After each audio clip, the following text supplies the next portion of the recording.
बेगमगंज से हमारे संवाददाता शरद शर्मा की रिपोर्ट। 5 दिवसीय चल रहा सवा लक्ष्य रुद्री निर्माण का हुआ विश्राम। पंडित विष्णु शर्मा जी के यहाँ पंडित कमलेश शास्त्री, पंडित हरिकेश शास्त्री के द्वारा निर्माण चल रहा था। 5 दिवसीय सवा लक्ष्य रुद्री निर्माण का हुआ विराम। रुद्राभिषेक भगवान शिव को प्रसन्न करने का सबसे प्रभावी उपाय है। श्रावण मास में शिवरात्रि के दिन यदि रुद्राभिषेक किया जाता है तो इसकी महत्वता और भी बढ़ जाती है। रुद्राभिषेक का अर्थ है भगवान रुद्र का अभिषेक, अर्थात शिवलिंग पर रुद्रों का मंत्रों के द्वारा अभिषेक करना। जीवन में कोई कष्ट हो या कोई मनोकामना हो तो सच्चे मन से रुद्र अभिषेक करके देखें, निश्चित रूप से लाभ की प्राप्ति होगी।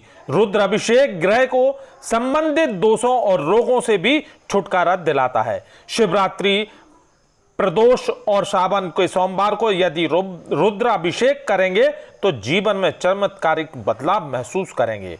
रुद्र अभिषेक का महत्व, एक कथा के मुताबिक एक बार भगवान शिव सपरिवार विहार कर रहे थे।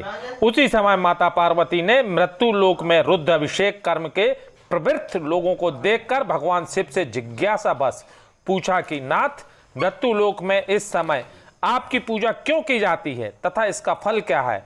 भगवान शिव ने कहा, हे प्रिय, जो मनुष्य शीघ्र ही अपनी कामना पूर्ण करना चाहता है वह आशुतोष स्वरूप मेरा विविध द्रव्यों से विविध फल की प्राप्ति हेतु अभिषेक करता है तो मनुष्य को मनवांछित फल प्राप्त होता है। देवास से हमारे संवाददाता जीवन पंचाल की रिपोर्ट। लॉकडाउन के दौरान गरीब, बेसहारा व असहाय लोगों के लिए सरकार के द्वारा आया अनाज निचले अधिकारी ही चट कर गए। बचे हुए अनाज को छुपाकर रख लिया गया। हम बात कर रहे हैं देवास के टोक खुर्द की, जहां पर 45 क्विंटल गेहूं आया तो असहाय व बेसहारा लोगों के लिए हाथ साफ करने की फिराक में कार्यपालन यंत्री सरपंच प्रतिनिधि थे, जिनका भंडा फोड़कर शिकायत की गई। टोक खुर्द सीओ और ओमना के सरपंच प्रतिनिधि चेतन भाटी ने मिलकर पूरे भ्रष्टाचार को अंजाम दिया था। देवास सीओ ने शिकायत के बाद जब संज्ञान में लिया तो मौके का मुआयना किया तो 30 कुंटल गेहूं प्राप्त हुआ। अब आप ही सोचें, लॉकडाउन में कई लोग भूख से तड़पते रहे और इन लोगों ने चंद पैसों के लालच में ईमान को ही बेच दिया। इस विषय को लेकर जनपद सीईओ ने बात कही। उनका कहना है कि लॉकडाउन के दौरान में कोई गेहूं लेने नहीं आ पाया था, इसलिए अब हम उन्हें वितरित कर रहे हैं। मगर देखा जाए तो सरकारी आदेश के अनुसार 23 जून के बाद गेहूं वितरित नहीं किया जा सकता।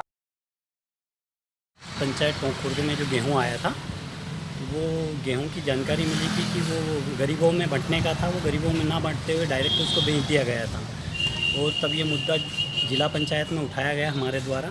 तो लिपापोती करते हुए वापस रातों रात वहाँ पर कुछ गेहूं की व्यवस्था करते हुए फ़ोन लगाया गया पंचायतों में कि आप सभी 2-2, 4-4 व्यक्तियों को भेजकर गेहूं उठवा लीजिए।